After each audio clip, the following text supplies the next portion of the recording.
नमस्कार प्यारे अभ्यर्थियों, कैसे हैं आप? उम्मीद करता हूँ आप सारे अभ्यर्थी स्वस्थ होंगे, मस्त होंगे और अपनी इस तैयारी में निरंतर प्रयासरत होंगे।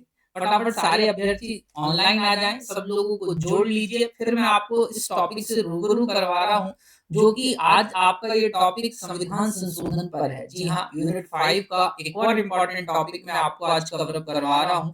मैं यकीन के साथ आपसे कह रहा हूँ कि यदि यहाँ से प्रश्न आएगा तो आपको वो प्रश्न बेहतरीन तरीके से बन जाएगा यदि आप पूरी इस क्लास को अच्छे से अटेंड करते हैं तो। बीच में यदि आप इस क्लास को छोड़कर जा रहे हैं या बीच से जुड़ रहे हैं तो फिर कहीं न कहीं आपको तकलीफ आएगी। पर यदि आप बेहतर तरीके से इस कंटेंट को अवेलेबल करवाना चाहते हैं, तो मैं कहूँगा हमने प्री टारगेट बैच 2025 को लॉन्च करा है, जहाँ पर ये क्लास आपको स्पेशल तौर पे दी जा रही है। तो चलिए जुड़ जाइए सभी लोग फटाफट। जब तक मैं आप लोग जुड़ रहे हैं तब तक मैं आपको जो है स्क्रीन पे दिखा दे रहा हूँ कि हमारी आज की ये कौन-सी इम्पोर्टेंट क्लास है जिसको हमको आपको पढ़ना है। उसी के साथ-साथ हम किन विषयों पर डिस्कस करेंगे ये भी मैं आपको थोड़ी देर से जस्ट इन्फॉर्म करते जा रहा हूँ। तो चलिए जुड़ जाइए सभी लोग एक बार, बिल्कुल सभी को जोड़ लो और देखो संविधान संशोधन, ठीक है? बिल्कुल। आई थिंक आपको दिख रहा होगा स्क्रीन पे। तो इसी के साथ मैंने आप लोगों के लिए मेरे प्यारे अभ्यर्थियों यूनिट 6 की चिंताओं को समाप्त करने के लिए चाहे वो पीएससी के एग्जाम हो, व्यापम के एग्जाम हो, एसएससी, बैंकिंग जैसी सभी परीक्षाओं के लिए एक ऐसा कंटेंट रिलीज करा है जिस कंटेंट के बेसिस पे आप अच्छे नंबर प्राप्त कर सकते हैं। व्यापम के एग्जाम हाल ही में धड़ाधड़ आ रहे हैं। इन एग्जाम में आप योजनाओं वाले पोर्शन को यहाँ से बिल्कुल आराम से कवर अप करेंगे और वो योजनाएँ आपको एज़ इट इज़ देखने को मिल सकती हैं। तो मैं आपसे फिर से निवेदन करूँगा कि यदि आप इस कोर्स के इच्छुक हैं, आप इस कोर्स को जो है खरीदना चाहते हैं, तो या तो इस लिंक पर क्लिक करके जो है आप जुड़ सकते हैं। या यही जो आप क्लास देख रहे हैं इस पर अथवा हमारे जो है आप एक मोबाइल नंबर है उस पर संपर्क कर सकते हैं, जो कि आपको स्क्रीन पे चलता हुआ दिख जाता है। ठीक है? चलिए, जुड़ गए सभी लोग? तो शुरुआत करी जाए अपने आज के इस सेशन की। बिल्कुल, नमस्कार प्यारे अभ्यर्थियों, सभी को राधे-राधे, सभी को नमस्कार है, सभी को जय हिंद है और सभी को गुड इवनिंग है। वो सारे अभ्यर्थी जो हमारे साथ दिन-प्रतिदिन जुड़ते हैं, उनका हृदय से धन्यवाद और आज आपके लिए इस तौर पे इस कार्य को जो है मैंने तैयार करा है। चलिए, प्री आ भी गया है और पेपर भी अच्छा देना है, तो चलिए शुरुआत करी जाए। अब मैं आपको फटाफट की फैक्ट सबसे पहले बताता हूँ, फिर आपको सारी चीज़ें लिखी हुई हैं, फिर उसके बाद मैं और आगे डिटेल में वन बाय वन चर्चा करूँगा कि कैसे प्रश्न बनेंगे। सबसे पहले जो प्रश्न आता है कि संविधान संशोधन होता क्या है? कॉन्स्टिट्यूशनल अमेंडमेंट होता क्या है मेरे प्यारे बच्चों? क्लासेस बाइलिंगुअल रहेंगी, एक-एक करके ध्यान से सुनते जाना सभी बातों को। तो संविधान संशोधन या कॉन्स्टिट्यूशनल अमेंडमेंट एक ऐसी प्रक्रिया है या ऐसी विधि है या ऐसी प्रोसेस है जिसके बेसिस पे हम हमारे जो संविधान है जो कि विश्व का सबसे बड़ा संविधान कहलाता है इस पर किसी भी प्रकार का कुछ नया जोड़ रहे होते हैं अथवा इसमें से कुछ हटा रहे होते हैं। Is that clear? हम जब अपने कॉन्स्टिट्यूशन में कुछ नई चीज ऐड कर रहे हैं, नया प्रोविजन ऐड कर रहे हैं और कुछ ऑलरेडी एग्जिस्टिंग प्रोविजंस को रिमूव कर रहे हैं, इसके लिए जो भी करेंगे वो कहलाएगा कॉन्स्टिट्यूशनल अमेंडमेंट। सेकंड बात आती है कि इस कॉन्स्टिट्यूशनल अमेंडमेंट का प्रोविजन कहाँ पर दिया गया, या सबसे पहले बात कर लेते हैं कि इसका ऑब्जेक्टिव क्या है, उद्देश्य क्या है, आवश्यक क्यों है, नेसेसरी क्यों है। तो देखिए बदलते समय के परिदृश्य के अनुरूप मतलब जैसे सर्कमस्टांसेस चेंज होते रहते हैं वैसे आपको कुछ नई चीजों को लाना होता है। जैसे आपने एक चीज देखी होगी कि एक एज डिसाइड करी गई थी पहले वोट डालने की, याद आ रही है? वो एज डिसाइड करी गई थी 21 ईयर्स। कितनी डिसाइड करी गई थी? 21 ईयर्स।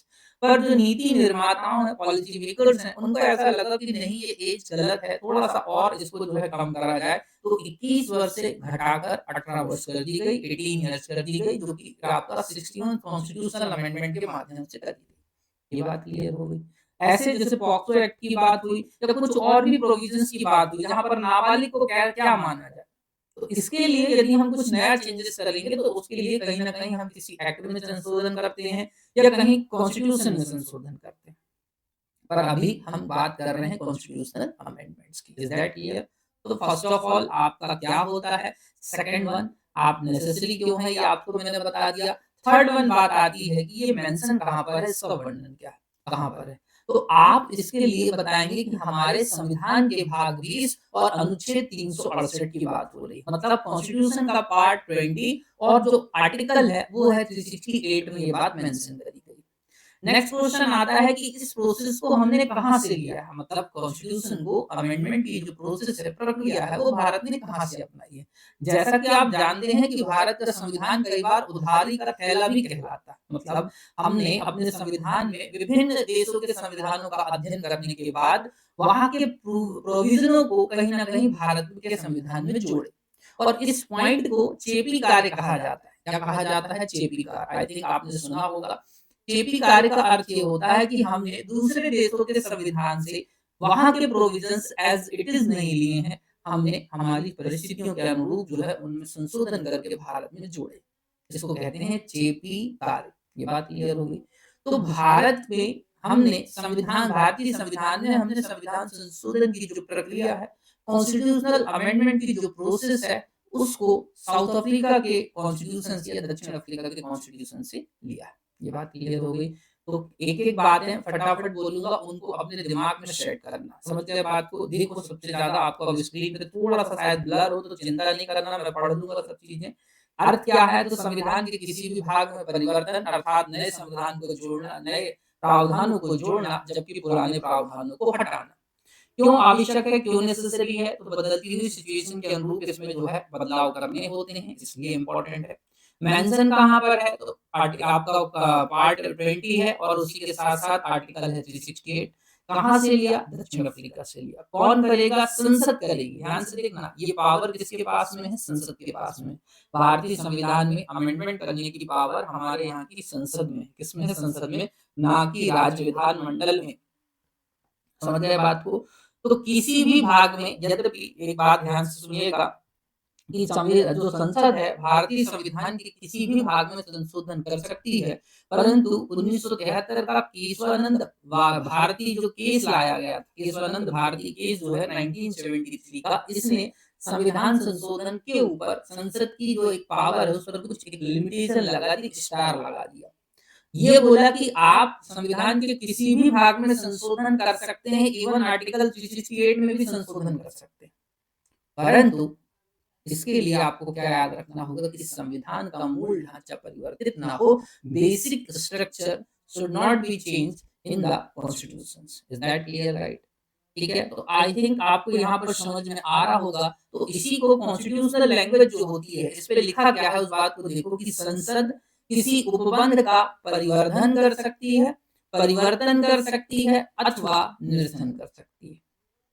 समझ गए? परिवर्धन मतलब बढ़ाने की बात हो गई, परिवर्तन मतलब बदलाव की बात हो गई, और निरसन मतलब समाप्ति की बात हो गई। अब आपको मैंने संविधान संशोधन की इस बात को, इस परिभाषा को समझा भी दिया। तो आई थिंक एक बेसिक, मैंने हमेशा बोला है आपको कि मैं आपको बैकग्राउंड समझाता हूँ। मैं आपको क्या समझाता हूँ? बैकग्राउंड समझाता हूँ। उस बैकग्राउंड को मैंने आपके लिए क्या कर दिया? क्लियर कर दिया।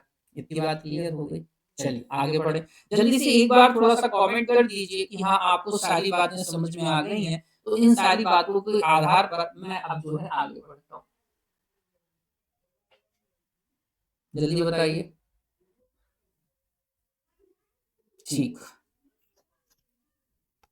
बिल्कुल प्यारे बच्चों, जो बीच में जुड़े हैं मैं उनसे बोलूंगा कि बिल्कुल इत्मीनान के साथ आज की क्लास देखो। आज हम पॉलिटी पढ़ रहे हैं। सबसे पहली बात तो खुशी मनाओ कि मैं आज पॉलिटी भी आपको दे दे रहा हूँ। समझे बात को? यदि आप प्री टारगेट बैच को देखोगे तो आपको वो सारी चीजें अवेलेबल करवाई जा रही हैं जिसके बेसिस पे मैंने आपको बोला था, और इनमें भी मैं आपको वो टॉपिक करा रहा हूँ जहाँ से आपको प्रश्न मिलेंगे या आपकी चिंताएं ज्यादा हैं बच्चों। अब इसके बाद बिल्कुल सभी लोग जुड़ गए हैं। हाँ, सभी को राधे राधे। जो बीच में जुड़े हैं सभी को नमस्कार, सभी को जय सिया राम, और सभी का हृदय से स्वागत है बच्चों आपकी ही क्लास है। तो इस आधार पर अब प्रश्न एक और है जो आपको वैसे तो नहीं दिया या आसान भाषा में नहीं दिया, मैं आसान भाषा में समझाने का प्रयास करता हूँ। समझे बात को? अब हम बात कर रहे हैं संविधान संशोधन की प्रक्रिया की, कॉन्स्टिट्यूशनल अमेंडमेंट प्रोसेस की। एक एक करके ध्यान से सुनना मेरी बातों को, सब बन जाएगा। मैं फिर से बोल रहा हूँ, सबसे पहले भाई संशोधन करना है तो एक विधेयक लाया जाएगा। क्या लाया जाएगा? विधेयक लाया जाएगा। तो ये विधेयक कहाँ लाया जाएगा? प्रश्न ये उठता है कि ये विधेयक, ये बिल जो है, कॉन्स्टिट्यूशनल अमेंडमेंट बिल आता है सबसे पहले डियर स्टूडेंट्स, तो ये बिल कहाँ लाया जाएगा? तो आप बोलेंगे संसद या पार्लियामेंट के किसी भी सदन में लाया जा सकता है। वो लोकसभा में लाया जा सकता है अथवा राज्यसभा में लाया जा सकता है। पहला पॉइंट क्लियर। संविधान संशोधन विधेयक कॉन्स्टिट्यूशनल अमेंडमेंट बिल या तो पार्लियामेंट में लाया जा सकता है या तो आपका जो है पार्लियामेंट में लाया जा सकता है, मतलब आपका लोकसभा में अथवा राज्यसभा में, राज्य विधानमंडल में नहीं। इस बात को याद रखना। दूसरा पॉइंट, लाएगा कौन? लाएगा कौन? तो कोई मंत्री ला सकता है या एक तरीके से हम बोल सकते हैं गैर मंत्री भी इसको लेकर आ सकता है। समझ गए? एक तरीके से मंत्री या गैर सरकारी सदस्य के द्वारा इसे लाया जा सकता है। हालांकि इसमें राष्ट्रपति की पूर्व अनुमति आवश्यक नहीं होती, मतलब संविधान संशोधन विधेयक को लाने के लिए राष्ट्रपति की पूर्व अनुमति नहीं होती। जिस प्रकार से जैसे आप देखते हैं कि जब आप जो है मनी बिल लेके आते हैं तो आपको राष्ट्रपति की अनुमति आवश्यक होती है। याद आ रहा है कि नहीं आ रहा है? थोड़ा थोड़ा, पर इस पर आपको ऐसा आवश्यक नहीं। अब पहली कंडीशन, कौन लाया, मतलब विधेयक कहाँ लाया जाएगा। दूसरी बात हो गई कौन लाया, कौन मतलब कौन लाएगा। तीसरी बात आती है कि ये विधेयक पारित की बात आती है कि पारित कैसे होगा। समझ गए? ये बिल जो है पास कैसे होगा इंग्लिश वालों। तो इस बिल को पास कराने के लिए उस पर्टिकुलर सदन की बात हो रही है या उस पर्टिकुलर जो एक तरीके से हाउस की बात हो रही है, उस पर्टिकुलर हाउस के ऐसे समझ लीजिए कि मेजॉरिटी को द्वारा जो है इसको जो है पास किया जाना चाहिए। अर्थात उस पर्टिकुलर सदन के विशेष बहुमत के द्वारा, विशेष बहुमत मतलब आप इसको जो है एक तरीके से जो मेजॉरिटी होती है इनको भी अलग अलग तरीके से डिफाइन करा गया है। तो उस पर्टिकुलर सदन लोकसभा में लाया गया है तो लोकसभा में विशेष बहुमत से पारित हो और इसी के साथ साथ राज्यसभा में भी जो है विशेष बहुमत से पारित हो। ये बात क्लियर हो गई? यहाँ तक बात क्लियर है। अब यदि मान के चलते हैं कि ऐसी परिस्थिति में कोई एक तरीके से एक सदन इसे पारित नहीं कर रहा, मतलब लोकसभा ने पारित कर दी परंतु राज्यसभा इसे पारित नहीं कर रही है, तो क्या इसके लिए संयुक्त अधिवेशन का प्रावधान है? तो आप बोलना जी नहीं, संयुक्त अधिवेशन का कोई प्रावधान नहीं है। क्यों? क्योंकि यहाँ पर आर्टिकल 108 की फैसिलिटी नहीं है। संयुक्त अधिवेशन की चर्चा कहाँ करी गई है? आर्टिकल 108 अनुच्छेद 108। 108 हालांकि इमरजेंसी नंबर होता है पर अब बदल गया। पहले मैं आपको इसको इमरजेंसी नंबर से याद कराता था। बोले सर पहले भी पॉलिटी पढ़ाते थे, तो मैंने कहा हाँ मैं पढ़ाता। पहले भी मैं आपको हिस्ट्री, पॉलिटी, इकोनॉमिक्स पढ़ाता था। बीच में फिर मुझे लगा कि इकोनॉमिक्स एक ऐसा सब्जेक्ट है जहाँ पर तकलीफें ज्यादा है।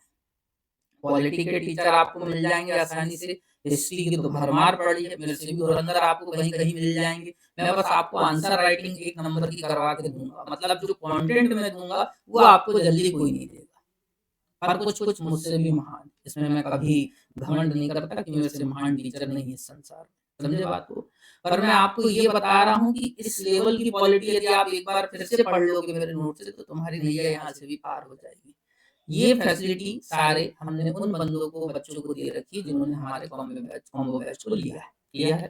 तो ये बात हो गई। सारी बातें बता रहा हूँ, ये सब दिखाऊंगा भी, चिंता मत करो। पहले माइंड में सेट करो, सब याद करवा दूंगा, सब काम बन जाएगा। उसके बाद देखो, यदि अब ये जो संशोधन है वह संघीय ढांचे से संबंधित है, मतलब संघ के ढांचे में कुछ परिवर्तन हो, तब यहाँ पर विशेष बहुमत तो लगेगा ही लगेगा, आधे से अधिक राज्यों के विधान मंडलों का साधारण बहुमत भी लगेगा, मतलब आधे से अधिक राज्यों के द्वारा भी उसे कहीं ना कहीं पारित करवाया जाना चाहिए, ऐसे समझ जाओ। क्लियर है? और इसके पहली वाली कंडीशन में विशेष बहुमत था परंतु विधानमंडल के संदर्भ में साधारण बहुमत आ रहा है। ये बात हो गई।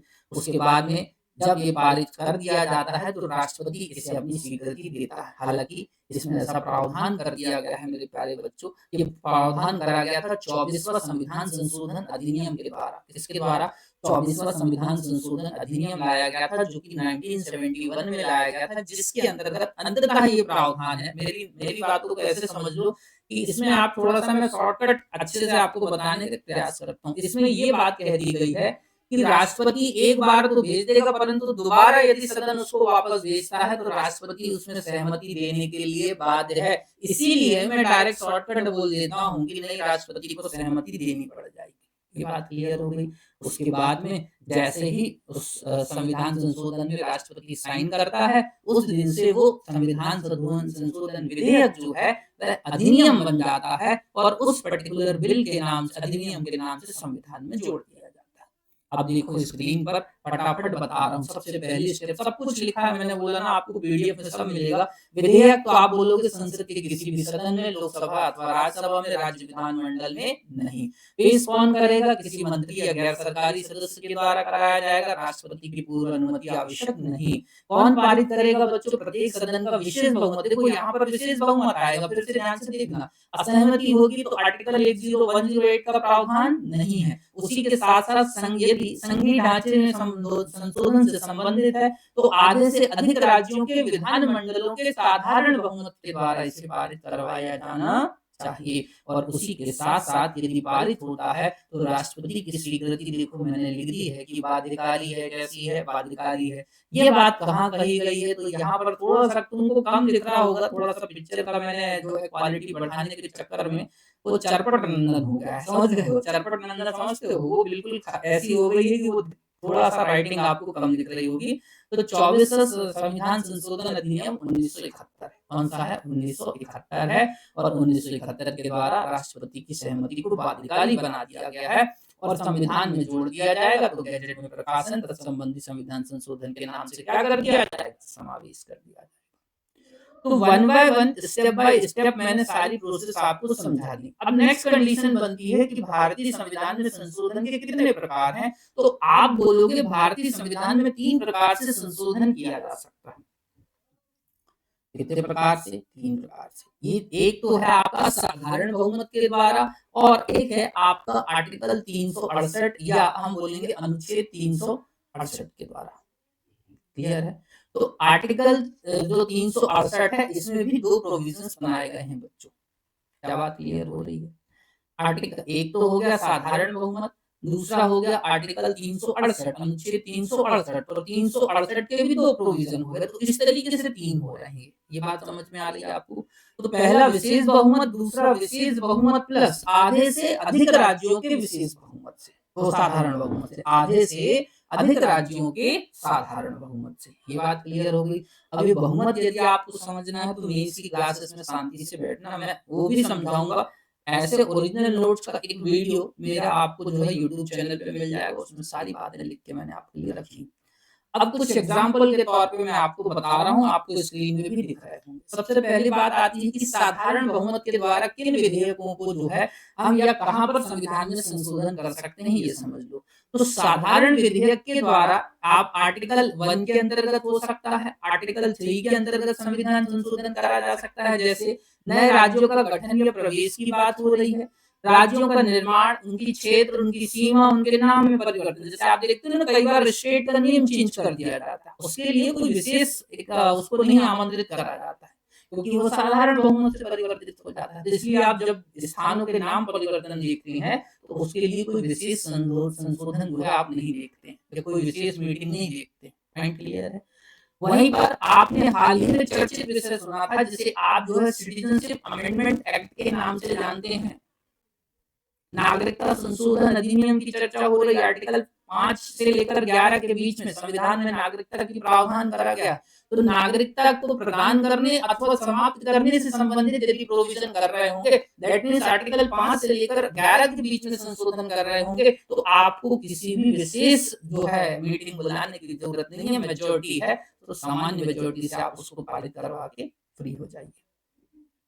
क्या बात क्लियर हो गई? और यदि हम भारतीय संविधान की 5वीं और 6वीं अनुसूची में कोई परिवर्तन कर रहे हैं मेरे प्यारे बच्चों जो कि जनजातियों से संबंधित है, तो यहाँ पर भी कोई विशेष मीटिंग या कोई विशेष हो हल्ला करने की जरूरत नहीं है। ये साधारण बहुमत के माध्यम से पारित हो जाएगा। और ये बात मेंशन करी गई है कि जो चीजें साधारण बहुमत के द्वारा करी जा रही हैं उनको आर्टिकल 368 के तहत संशोधन नहीं माना जाएगा। तो इसी वजह से कई बार संविधान संशोधन के 2 प्रकार भी देखने को आपको मिलते हैं। संविधान में संशोधन कितने प्रकार से देखने को मिलते हैं? 2 प्रकार से। तो वो एग्जैक्ट क्राइटेरिया मैंने आपको बता दिया। ये बात क्लियर है?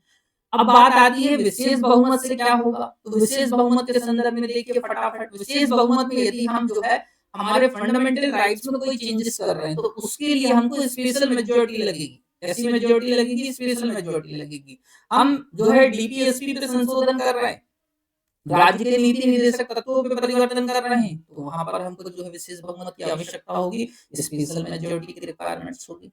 और यदि हम 103वां या इसी के तहत मैं आपसे बोल देता हूँ कि संविधान के लिए 103वां संविधान संशोधन अधिनियम लाया गया था, 103rd कॉन्स्टिट्यूशनल अमेंडमेंट एक्ट, जो कि ईडब्ल्यूएस को 10% रिजर्वेशन देने की बात कहता है। ये स्पेशल मेजॉरिटी से पारित करा गया था या करवाया गया था, ये पास हुआ।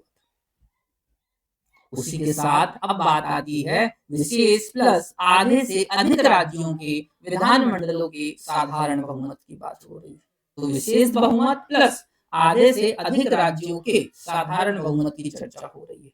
मतलब अब बहुत महकमा गरमाया है, विशेष महत्व दिया जा रहा है और बहुत बड़ा प्रोग्राम अरेंजमेंट कर रहा है, ऐसे समझ जाओ। तो इस आधार पर यदि आप राष्ट्रपति के निर्वाचन में कोई सुधार करना चाहते हैं, यदि आप हाई कोर्ट के या हम बात कर लेते हैं सुप्रीम कोर्ट के संबंध में कोई परिवर्तन करना चाहते हैं, स्वयं अनुच्छेद या आर्टिकल 368 में परिवर्तन करना चाहते हैं, अथवा आप जो हाल ही में आपने जीएसटी लाया था, याद हो आपको, 101 पर संविधान संशोधन अधिनियम की चर्चा हो रही, जहां पर मैंने आपको जीएसटी की एक पूरी क्लास दे दी है, चाहो तो यूट्यूब में जाके चेक कर लो कब था, क्यों लाया गया सब।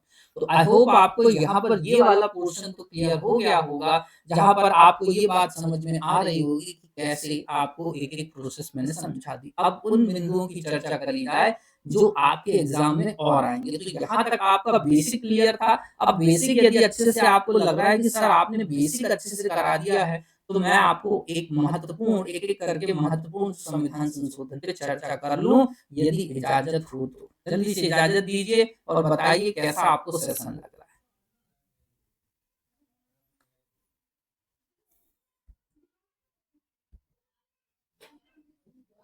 जल्दी कमेंट्स करिए, मैं सभी के कमेंट देखता रहता हूँ। ये ना सोचें कि आपके कमेंट्स नहीं चेक करे जा रहे हैं। कभी समय के अभाव में मैं किसी का नाम नहीं ले पाता, किसी के लिए टेक्स्ट नहीं कर पाता। दैट डजंट मीन आप ये सोचें कि मैं आपके बारे में नहीं सोच रहा हूँ।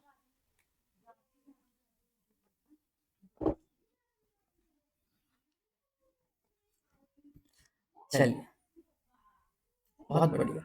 तो साथियों, आपको हमारा एप्लीकेशन डाउनलोड करना है। गूगल प्ले स्टोर पे ये किया के नाम से एप्लीकेशन मिलेगा, जो लिंक आपको दिख रही है, आप इस लिंक से भी डाउनलोड कर सकते हैं। इस क्लास में आपको एक लिंक आती है, उस लिंक में भी आप देखना ऐप लिंक लिखा आएगा, उस ऐप लिंक से भी आप इसको डाउनलोड कर सकते हैं। एप्लीकेशन को डाउनलोड करो, रेटिंग करो, लॉगिन करो। लॉगिन करने के बाद विशेष सुविधाओं का फायदा उठाओ। हाल ही में कॉम्बो बैच वाले बच्चों ने इस क्लास को ज्वाइन कर रखा था, जिनको मैंने कमिटमेंट करा था कि मैं उनको 15,000 तक की सुविधाएं दूंगा, और उन्हीं के कमेंट्स को मैंने आपको स्क्रीन में लगा के, स्टेटस में लगा के दिखाए भी थे कि वो बच्चे वाकई में खुश हैं कि आपने जितना बोला था उससे वाकई में ज्यादा करके हमें दे दिया। इतना तो हमने 15,000 के कोर्स भी खरीदे, पर इतनी सुविधाएं हमको कभी नहीं। तो कहने का तात्पर्य ये है कि मैं अपने वादे पर खरा उतरने की हर वो कोशिश कर सकता हूँ जिससे आपका विश्वास बना रहे, और आपके इसी विश्वास का आधार मैं हूँ, या इसीलिए इस संस्थान है, ऐसा समझ सकते हैं। तो चलिए, बिना देर करे हुए हम अपने सेशन को आगे बढ़ाते हैं। बच्चों, कॉम्बो बैच को ज्वाइन नहीं करा है तो मैं अभी भी कहूंगा कर लो, अभी भी देर नहीं हुई है। तुम प्री दोगे, प्री के बाद मेंस में भी पूरा टॉपिक काम में आएंगे, या इसको मैंने डिजाइन ही ऐसे करा। ठीक है, चलिए आगे बढ़ा जाए। चलो, अब महत्वपूर्ण संविधान संशोधनों की चर्चा हो जाए। बच्चों, एक एक इम्पोर्टेंट है, सारे ध्यान से सुनते चलना। हिंदी वाले हो, इंग्लिश वाले हो, सब ध्यान से करना। फर्स्ट ऑफ ऑल आ रहा है फर्स्ट कॉन्स्टिट्यूशनल अमेंडमेंट एक्ट, जो कि 1951 में लाया जा रहा है। पहला संविधान संशोधन अधिनियम, जो कि वर्ष 1951 में लाया जा रहा है। इसी के तहत हमारे कॉन्स्टिट्यूशन में जो है एक 9th नंबर की शेड्यूल जुड़ी। मतलब यदि आप देखेंगे कि जब संविधान पारित होता है ना, तब हमारे यहाँ 8 अनुसूचियां थी, 8th शेड्यूल थी। कितनी थी? 8 अनुसूचियां थी और 8th जो है शेड्यूल थे। तो ये इसी के बाद 9वें नंबर की, ध्यान से सुनो, 9वें नंबर की जो अनुसूची जुड़ रही है वो फर्स्ट कॉन्स्टिट्यूशनल अमेंडमेंट से जुड़ रही है। पहला ही इंपॉर्टेंट प्रश्न है। मैंने केवल अति महत्वपूर्ण लिखे हैं, तो मैं यहाँ पर प्री लिखूं अथवा ना लिखूं, आपके लिए सारे इंपॉर्टेंट है। मैंने सिर्फ संबंधित महत्वपूर्ण आर्टिकल्स आपको दे रहा हूँ, कॉन्स्टिट्यूशनल अमेंडमेंट्स दे रहा हूँ, ठीक है। तो इसमें हमने क्या था, देखो जो 9th अनुसूची जोड़ी ना, इसमें क्या प्रोविजन था मेरे प्यारे बच्चों, स्टार्ट में कि आप जो है न्यायिक पुनरावलोकन से इसको बाहर रखा गया था। बेसिकली संपत्ति के अधिकार से संबंधित थी। इसमें किसी भी तरीके का यदि सरकारी हस्तक्षेप होता है, तो आप इसके लिए न्यायालय में अपील नहीं कर सकते थे। हालाँकि जो आपका सुप्रीम कोर्ट है, उसने आगे चलकर इसमें जो है इसको समाप्त करा और ये कहा गया कि यदि यह कहीं न कहीं मूल अधिकारों का हनन कर रही है, यह भी, तो इसमें भी आप चुनौती दे सकते हैं। ये प्रोविज़न हो गया। तो जो मेन बात याद रखनी है, आपसे पूछे कि भारतीय संविधान में सबसे पहली बार संशोधन कब करा गया, तो 1951 में करा गया। इसके तहत क्या प्रोविज़न करे गए, तो आपको इतना याद रखना है कि इसके तहत भारतीय संविधान में 9वीं अनुसूची जोड़ दी गई। सेकंड नंबर जो आता है इंपॉर्टेंट, सेकंड ना कहकर मैं इसे 7th नंबर पे देखो डायरेक्ट ले जा रहा हूँ आपको। भारतीय संविधान, अच्छा यहाँ पर देखो कॉन्स्टिट्यूशनल अमेंडमेंट नंबर लिखा है, जैसे यहाँ पहला 7वां 21वां इस तरीके से, तो आप इसको 7th नंबर समझेंगे। तो 7वां संविधान संशोधन अधिनियम 1956 की बात हो रही है, जहां पर भाषाई आधार पर राज्यों का पुनर्गठन करा जा रहा है। इस तरीके से भारत में 14 राज्य और 6 केंद्र शासित तैयार करे जा रहे हैं, केंद्र शासित प्रदेश तैयार करे जा रहे हैं, यूनियन टेरिटरी जो है प्रिपेयर करी जा रही है, और इसी पर एक जो हमारा होता है उसका गठन होता है मध्य प्रदेश का। तो मध्य प्रदेश का गठन 1 नवंबर 1956 को करा गया। यदि ये सामान्य क्वेश्चन है, पीएससी का सबसे लल्लू टाइप का क्वेश्चन है, जो पहले आता था, अभी तो बंद है, पर आ जाए तो 1 नवंबर 1956 को मध्य प्रदेश का गठन किया जा रहा है। इतना बता दोगे। आगे चलते हैं बच्चों, 21वां संविधान संशोधन 1967 ये इम्पोर्टेंट है, क्योंकि इस बार जो है कुछ चेंजेस इनमें छेड़छाड़ हुई है, कहीं ना कहीं इनमें चर्चाएं उठ में आया तो हो सकता है।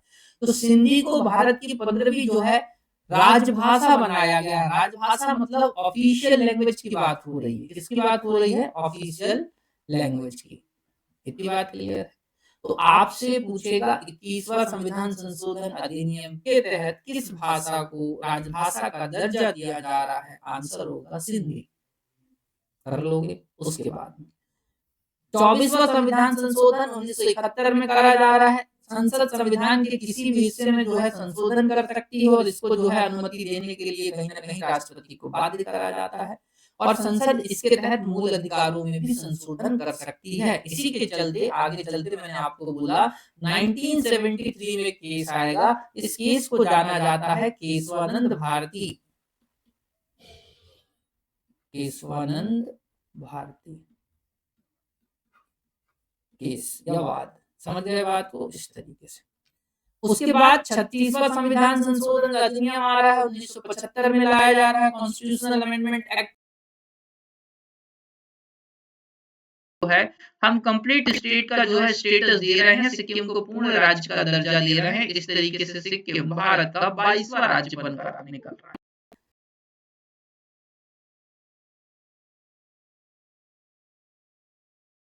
अभी 1, 7, 21, 24 और 26 ये महत्वपूर्ण हो गए। इनमें से प्रश्न आएंगे, भूले बिसरे आएंगे, पढ़ के जाना है। आगे बढ़ो। Next, most of the important, मैं तो कहूंगा पीएससी आंख बंद करके सबसे पहले इसको पूछता है। पर ध्यान से सुनना, तुम इस प्रश्न को कई बार गलत करके आए, कई बच्चे इसको गलत करके आए, पर उस पर थोड़ा सा अपने आप को, अपनी जो है ना अति आतुरता को रोकना और समझाना अपने मन को कि हे मन, प्रश्न को गलत मत करो। हे मन, प्रश्न को गलत मत करो, क्योंकि 42वां संविधान संशोधन अधिनियम 1976 में लाया जा रहा है। कई बार बच्चे कंफ्यूज होकर 78 लगाते हैं, 78 को 76 करके आते हैं। पॉइंट ये गड़बड़ करते हैं बच्चे यहाँ पर। तो 42वां या 42 कॉन्स्टिट्यूशनल अमेंडमेंट एक्ट 1976 में लाया जा रहा है।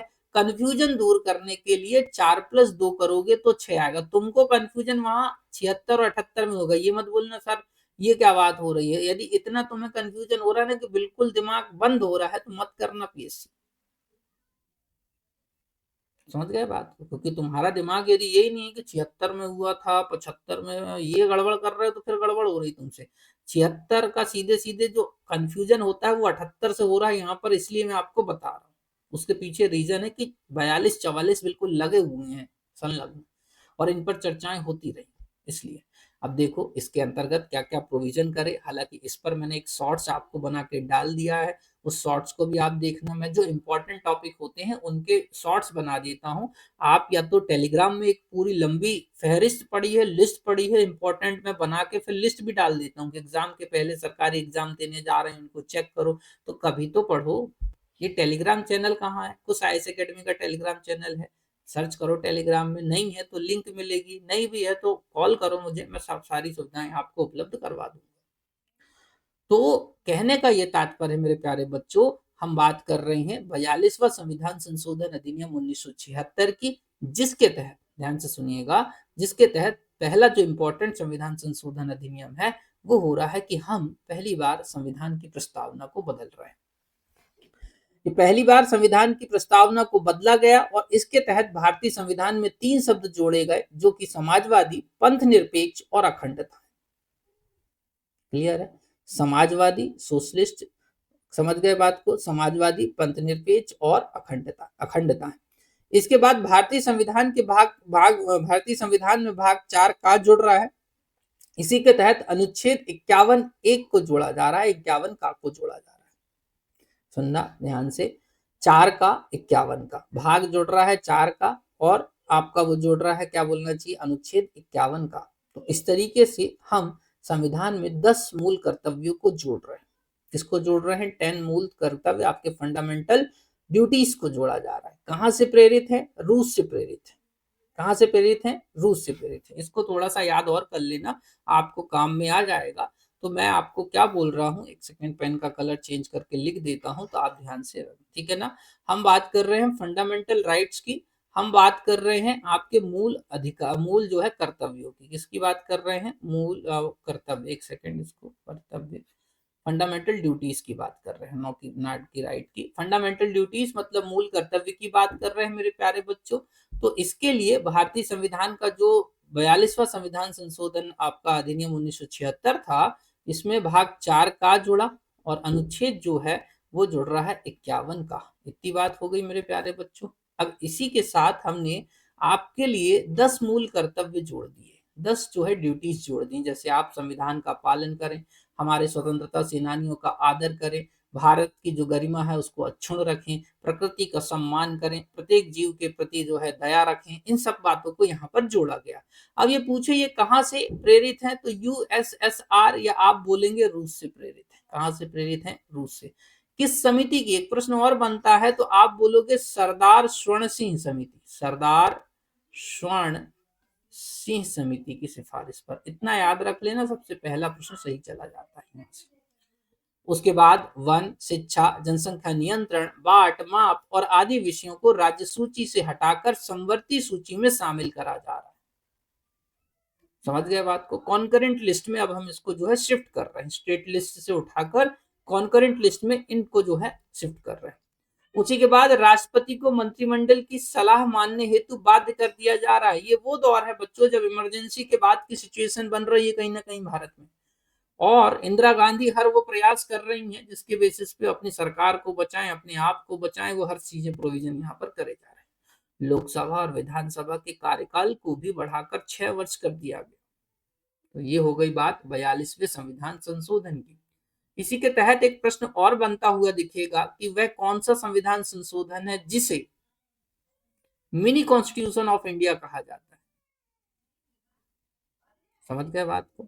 लघु संविधान कहा जाता है क्योंकि इसमें इतने सारे संशोधन करे गए थे, इसके चलते इसको मिनी कॉन्स्टिट्यूशन ऑफ इंडिया के नाम से भी जाना जाता है।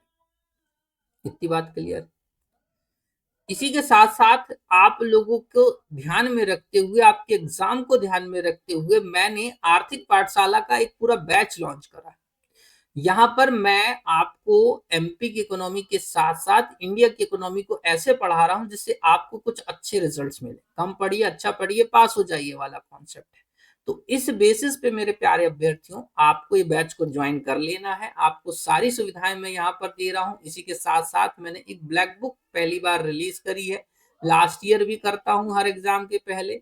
इस ब्लैक बुक में आपको ये मतलब इस कोर्स में ये ब्लैक बुक जो है आपको फ्री मिल जाती है। कैसी मिल जाती है? फ्री मिल जाती है। समझ गए बात को? चलो आगे बढ़ा जाए। अब 42वां संविधान संशोधन अधिनियम के साथ आपका आता है 44वां संविधान संशोधन अधिनियम 1978। वो 76 था, ये 78। 448 426 ऐसे याद कर लो, बस हो गया, गड़बड़ नहीं होगी, क्योंकि एग्जाम के दिन होती है कंफ्यूजन बच्चों। उस कंफ्यूजन के लिए मैं बता रहा हूँ, बाकी जिसको डायरेक्ट याद होता है वो बहुत अच्छे बच्चे,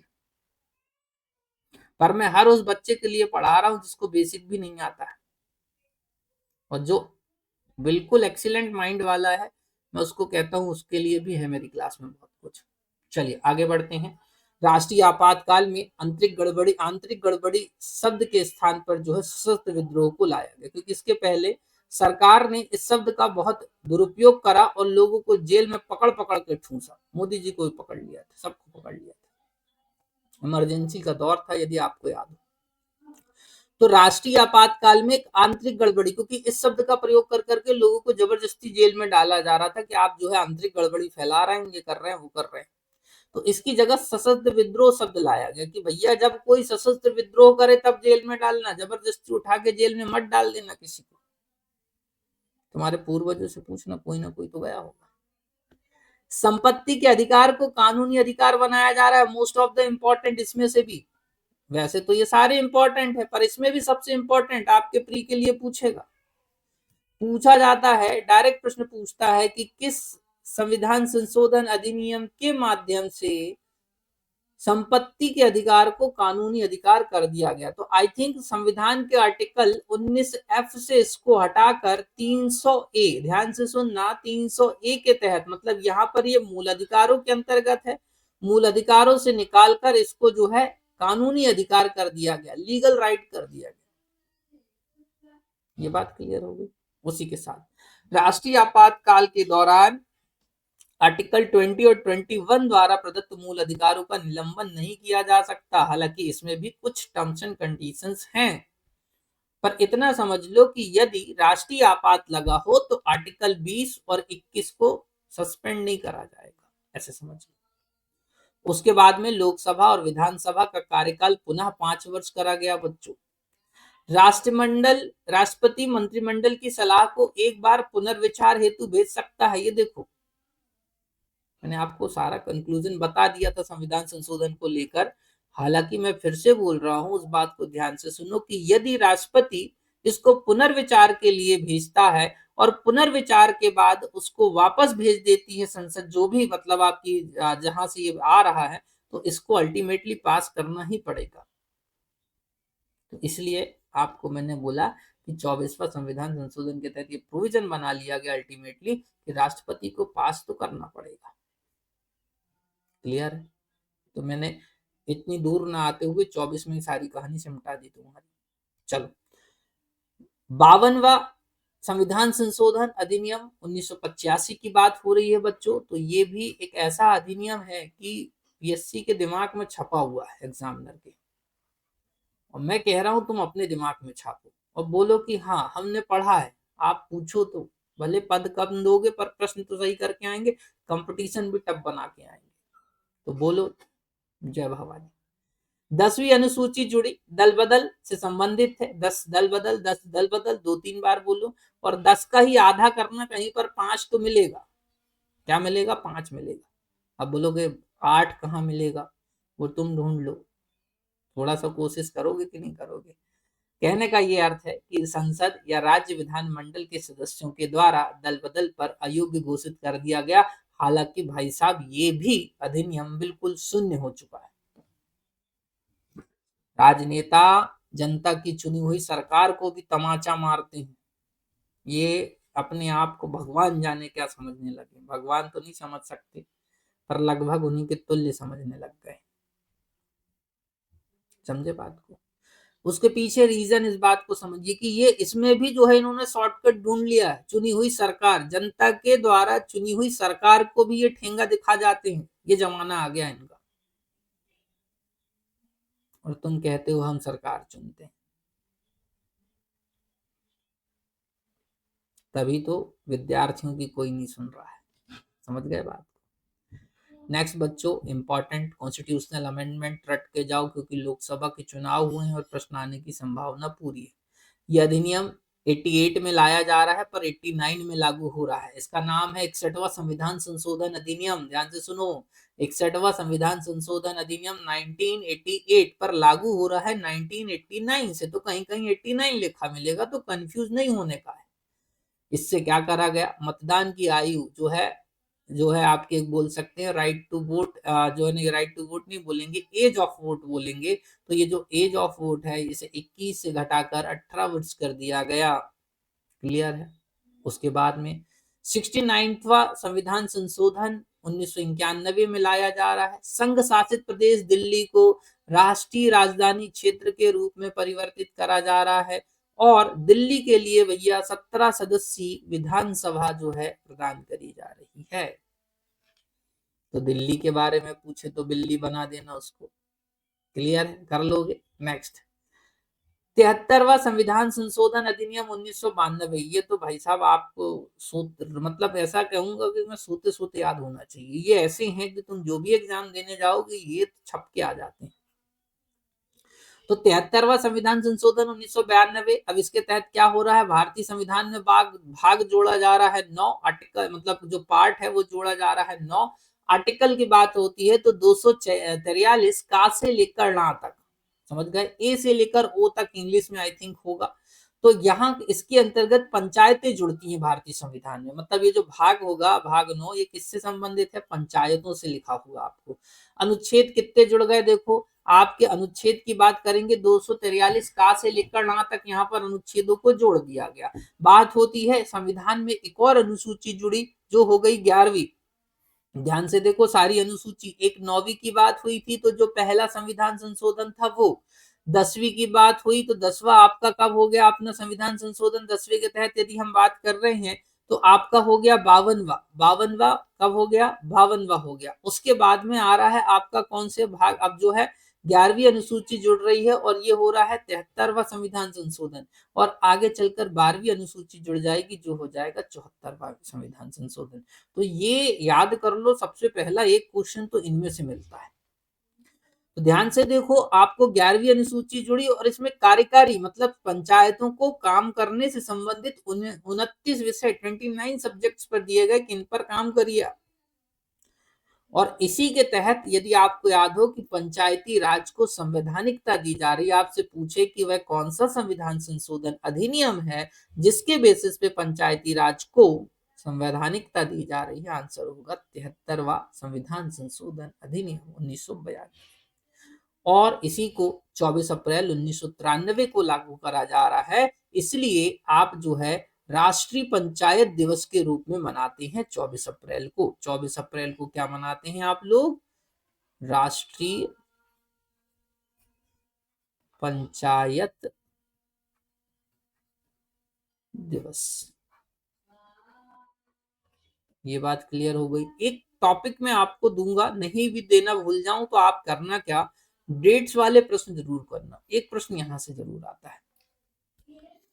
74वां संविधान संशोधन उसी का भाई है समझ लो 73वां का, 1992 की बात आ रही है। भाग जुड़ रहा है 9 का, अनुच्छेद जुड़ रहा है मेरे प्यारे बच्चों, भाग 9 पहले, इसके पहले 9 जुड़ा था और अनुच्छेद जुड़ रहा है आपका 243 ता से या छा तक।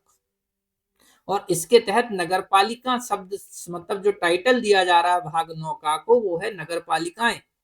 और इसी के तहत 12वीं अनुसूची जोड़ी गई जिसमें काम करने के लिए नगर पालिकाओं को दिए गए 18 विषय और नगर पालिकाओं या नगरीय स्वशासन की वैधानिकता दे दी जा रही है। इस तरीके से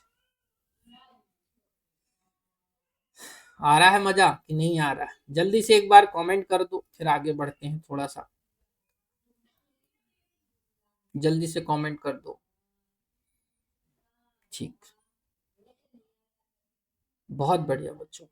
मैं यही कह रहा हूं कि एक बार इस तरीके से पढ़ के चले जाना, तुम्हारे एग्जाम में से एक प्रश्न बिल्कुल बनेगा और तुमको उस प्रश्न को करके आओगे। अब ये याद रखो कि मैंने हिस्ट्री में भी साथ दे दिया, पॉलिटी में भी दे दिया, ज्योग्राफी में दे दिया और वो प्रश्न दे रहा हूं जो आएंगे, और इसके बाद भी नंबर अच्छे नहीं लाए हो या पास नहीं हुए हो तो समझना तुमने मेरी या तो क्लास अच्छे से नहीं देखी, या तो मन से नहीं देखी, या तुम जो है भटकते रहे एमसीक्यू एमसीक्यू एमसीक्यू में। चल आगे बढ़ा जाए। नेक्स्ट प्रश्न आपके सामने आपके स्क्रीन पर, 84वां संविधान संशोधन अधिनियम 2001 लाया जा रहा है बच्चों, ये भी पूछा जाने वाला प्रश्न है। तो इसके तहत लोकसभा और राज्यसभा की जो सीटें निर्धारित करी गई थी वो 2026 तक यथावत रहने का प्रावधान करा गया। मतलब अभी जो आप देखते हैं 550 450 इस तरीके का कॉम्बिनेशन देखते हैं, जिसे नए संसद भवन में आगे चलकर पक्का बढ़ाया जाएगा, क्योंकि नया संसद भवन इसी अनुरूप बनाया गया है, वहां पर सीटों की संख्या बढ़ाई गई है, ये बात भी पक्की है। पर अभी 26 तक यही प्रोविजन है, पर 26 के बाद उस संसद में जितने लोगों की सीटें बनाई गई है ना, उतना प्रोविजन तो पक्का करा जाने वाला है, और ये मैं अभी से बोल दे रहा हूँ। उसके बाद जो मुझे लगता है कि ये आपके लिए बिल्कुल आपके दिमाग में सेट होना चाहिए, वो है 86वां संविधान संशोधन अधिनियम 2002। कौन सा अधिनियम है? 86वां संविधान संशोधन अधिनियम 2002। प्रारंभिक शिक्षा को मौलिक अधिकार का दर्जा दिया जा रहा है इसी अधिनियम के। मतलब प्रारंभिक शिक्षा को अब इस पूरे अधिनियम में चर्चा हो रही है। तो इसके तहत आपसे पूछे 86वां संविधान संशोधन अधिनियम के तहत भारतीय संविधान में कितने जगह इफेक्ट आए, आप बोलोगे 3 जगह पर प्रभावित कर रहा है, या 3 जगह संशोधन हो रहे हैं। देखो, अनुच्छेद 21 एक जोड़ा जा रहा है, जिसके तहत राज्य 6 से 14 वर्ष के बच्चों को जो है निःशुल्क शिक्षा प्रदान करे। तो अनुच्छेद 21 एक का जुड़ गया। उसके बाद में आगे देखो, मतलब हम जो है यहाँ पर मौलिक अधिकारों में परिवर्तन की बात कर रहे हैं। किस पर बात हो गई? मौलिक अधिकार। उसके बाद में यहाँ पर यदि हम बात करते हैं मेरे प्यारे बच्चों, तो ये हो जाएगा आपका डीपीएसपी पे संशोधन हो रहा है, राज्य के नीति निर्देशक तत्वों में। यहाँ पर आयु है 6 वर्ष तक के सभी बच्चों को निःशुल्क और अनिवार्य प्रारंभिक शिक्षा देने का उपबंध की बात करी गई, और ये कौन उपलब्ध कराएगा? राज्य। और आगे चलकर आपका जो मौलिक कर्तव्य है उसमें भी एक प्रोविजन जोड़ दिया गया। तो देखो, एक तो मौलिक अधिकार, डीपीएसपी और मौलिक कर्तव्य, 3 जगह यह संविधान संशोधन प्रभावित करता हुआ दिख रहा है। माता पिता अथवा अभिभावक का कर्तव्य होगा कि वे 14 वर्ष तक के बच्चों को प्रारंभिक शिक्षा दिलाएं। इसलिए आप देखते हैं जो कहीं ना कहीं बाल श्रमिक आपको देखने को मिलता है, जाना कभी आपको क्या देखने को मिलेगा? बाल श्रम अपराध, बाल श्रम निषेध लिखा रहेगा। क्या लिखा रहेगा? किसी फैक्ट्री तरफ जाना, उसके गेट पे लिखा रहता है, अब कानूनी इसको कर दिया गया है। ये बात अलग है कि कंपनियां जो है अंदर धांधली करती हैं। बाकी आप मेरी बातों को समझ गए होंगे, ठीक है।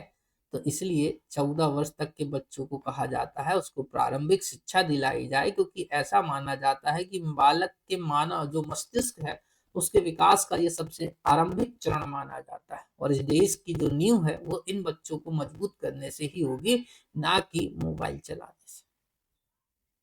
क्लियर है? बहुत इंपॉर्टेंट है, कर लेना। ऊपर से आपको 86वां संविधान संशोधन अधिनियम कब लाया गया था ये कंफ्यूजन हो तो देखो, 8 में से 6 माइनस करना आता है 2।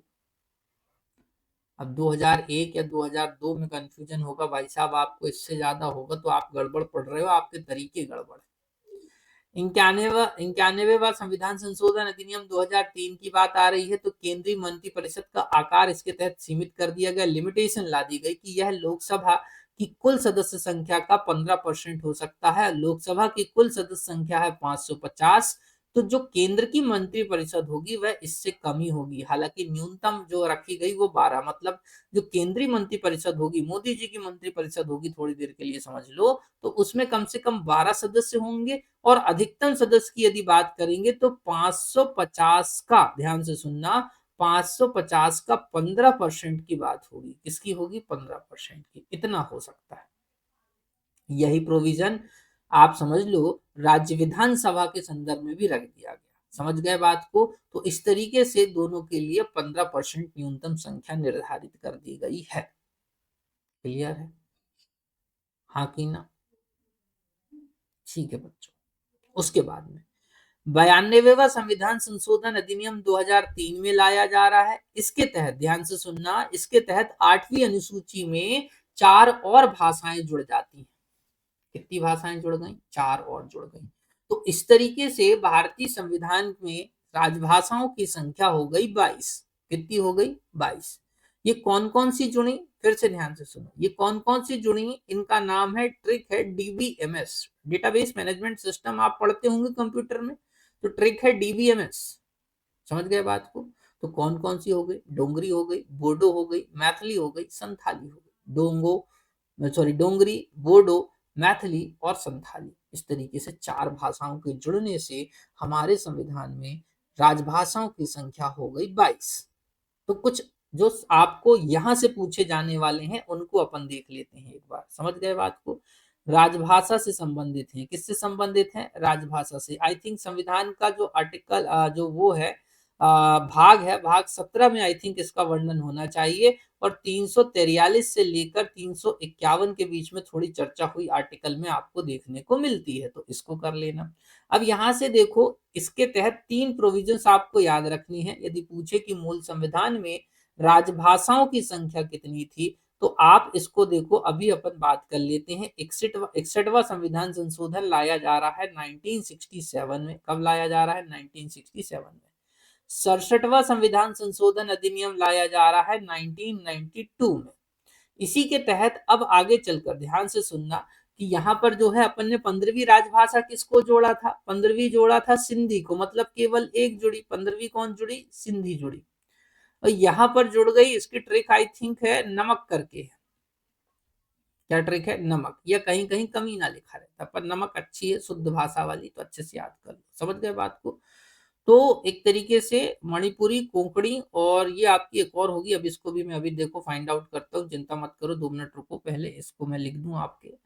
61वां संविधान संशोधन 1967, 67वां संविधान संशोधन 1992, और 92वां संविधान संशोधन अधिनियम 2003। इसके तहत 4 हो गई, DBMS। देखो अतुल सर की ट्रिक, समझ गए बात को? Super trick. तो ये डोगरी हो गई, बोडो हो गई, मैथिली हो गई, संथाली हो गई, इस तरीके से ये हो गई। और इसी के पहले एक और अपन ने जो है करी थी, आई थिंक इसको देख लेते हैं। 67वां इस पे नहीं लिखा हुआ है, चलो 67वां और थोड़ा सा जोड़ लेना। 67वां संविधान संशोधन अधिनियम के तहत यदि बात करेंगे तो 3 और राजभाषाएं जोड़ी गई मेरे प्यारे बच्चों। तो इनके अंतर्गत जो है, एक तो मणिपुरी हो गई, एक कोंकणी हो गई, और एक आई थिंक थोड़ा सा मैं नाम स्कैप कर रहा हूं, तो उसको अभी मैं छोड़ रहा हूं, ठीक है ना। तो इस तरीके से अब देखो आप, ये हो गई एक तरीके से 14 थी। तो मूल संविधान में कितनी थी? 14। कितनी थी? 14। 14 के बाद ये 15 जुड़ी, 15 3 18 और 4 22। इस तरीके से जो है भारतीय संविधान में राजभाषाओं की संख्या कितनी हो गई? 22। तो अब यदि यहां से प्रश्न पूछे तो करके चले आना, ठीक है।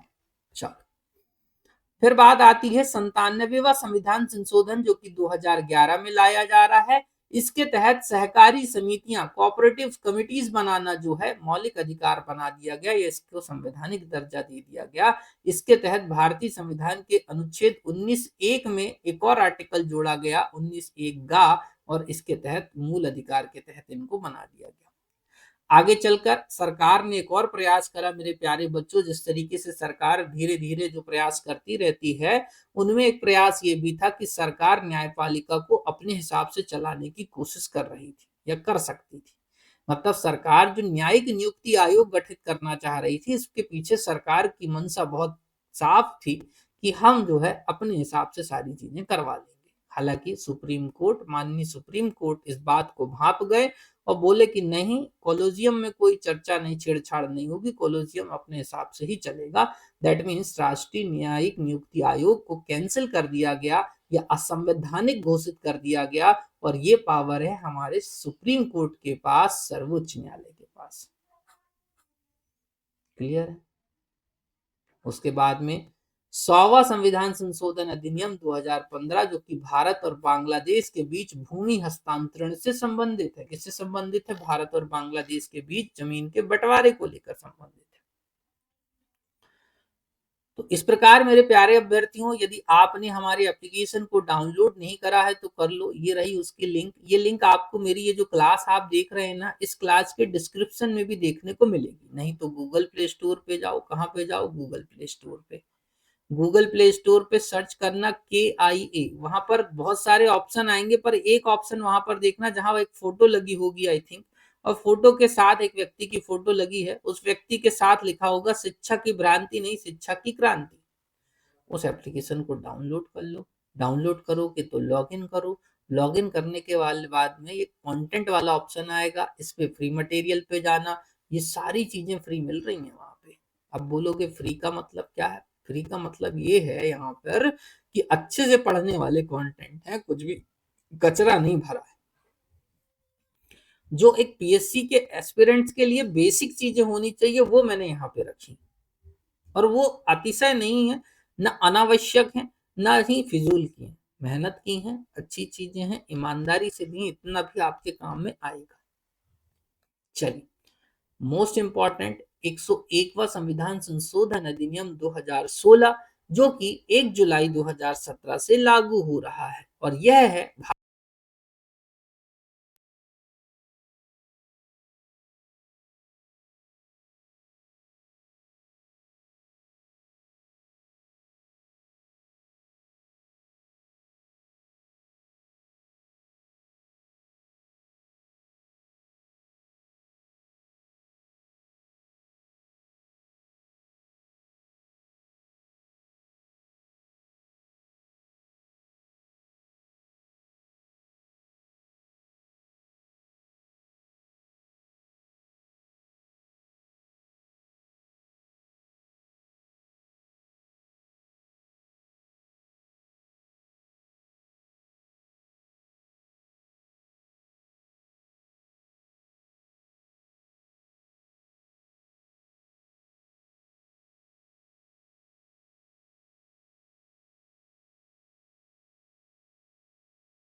ठीक है बच्चों, आई थिंक कहीं बीच में यदि आवाज डाउन हुई हो तो आप चिंता ना करें। मुझे आई थिंक जो है मैं देखना भूल गया था, जल्दबाजी में भाववश मैं आपको पढ़ाने में कहीं कहीं मिस्टेक कर गया। आई थिंक माइक बंद हो गया था, तो आपको यदि बीच में मेरी आवाज नहीं आई हो तो स्क्रीन में सारा डेटा चल रहा था, उस डेटा को आप देखकर इस क्लास को और समझ सकते हैं, और डाउट होगा तो मैं आपको बता दूंगा। मैं चर्चा कर रहा था 101वें संविधान संशोधन अधिनियम 2021 की, जो कि 15 अगस्त 2021 से लागू हो रहा है। यह ओबीसी एक्ट के नाम से भी जाना जाता है। 102वें संविधान संशोधन में कुछ खामियां रही थी, जिसके चलते इसको लाया गया था, और उसी के साथ इसके लिए 127वां संविधान संशोधन विधेयक लाया गया था। अब इसके माध्यम से स्टेट को भी पावर दे दी गई। अब जो लास्ट संविधान संशोधन अधिनियम फिलहाल मैं आपको इंपॉर्टेंट बता रहा हूं, वो इसको रट के जाना अपने एग्जाम के दिन, क्योंकि ये चर्चा में आएगा। अब इसके तहत क्या क्या प्रोविजन है। 106वां संविधान संशोधन अधिनियम बच्चों 2023 में जो है लागू हो रहा है, और इसके लिए ध्यान से देखना 128वां विधेयक लाया जा रहा है। इस विधेयक का नाम पूछेगा तो बोलना नारी शक्ति अधिनियम या शक्ति वंदन अधिनियम, कहीं कहीं नारी शक्ति वंदन अधिनियम भी लिखा मिलेगा। समझ गए बात को। और यह नए संसद भवन में, आपका संसद भवन नया बन गया है, उसको भी पढ़ के जाना। एक तो छोटा सा टॉपिक कभी दे दूंगा जैसे फ्री होऊंगा, पुराना संसद भवन, नए संसद भवन का सारा डेटा क्लियर है। फटाफट मैं बता दे रहा हूँ। आई थिंक थोड़ी सी जो है आपको प्रॉब्लम हो सकती है वॉइस को लेकर, तो जल्दी जल्दी सुन लो। तो पहला जो है ये लाया गया था आपका, समझ गए बात को। तो ये जो पहला लाया गया था नए संसद भवन में, ये लाया गया। इसी के साथ साथ जो है 106वां, जबकि संविधान संशोधन अधिनियम 106 है, तो ये तो मैंने आपको बता दिया। क्या प्रोविजन करे गए हैं, तो देखो लोकसभा और राज्य विधानसभा में महिलाओं को 33% सीट जो है आरक्षित कर दी गई है।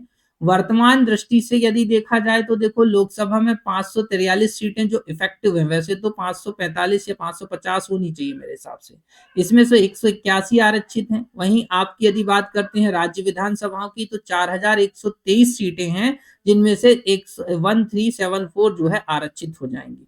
कहां पर लागू नहीं होगा, तो राज्यसभा और केंद्र शासित प्रदेश पुडुचेरी में नहीं लागू होगा। अड़चने क्या है, तो मेरे प्यारे बच्चों अभी नया परिसीमन नहीं हुआ और नई जनगणना नहीं हुई है, जब ये होगा तब लागू होगा। और इसी के साथ साथ विशेष यदि मैं बोलूं तो आगे 15 वर्ष के बाद इसको संशोधित करा जा सकेगा, इसके प्रोविजंस को। तो चूंकि समय और संसाधनों के अभाव के कारण जितनी सीमित क्लास मुझे बनानी थी मैंने बना दी। कहीं पर आवाज गोल हुई हो तो आप बीच में उसको स्क्रीन को देखकर, स्क्रीनशॉट को देखकर समझ जाइएगा। मेरी तरफ से कोशिश मैं करूंगा और फिर से दे सकूं कुछ बेहतर तो बता दूंगा। मैं अतुल कुमार गर्ग इसी के साथ आपसे विदा लेना चाहूंगा। मिलेंगे नेक्स्ट वीडियो में, तब तक अपना ख्याल रखें। जय हिंद, जय भारत, और बहुत धन्यवाद। सेशन कैसा लगा इसके बारे में अपनी राय जरूर दें, अपने मित्रों तक इस वीडियो को जरूर पहुंचाएं। जय हिंद।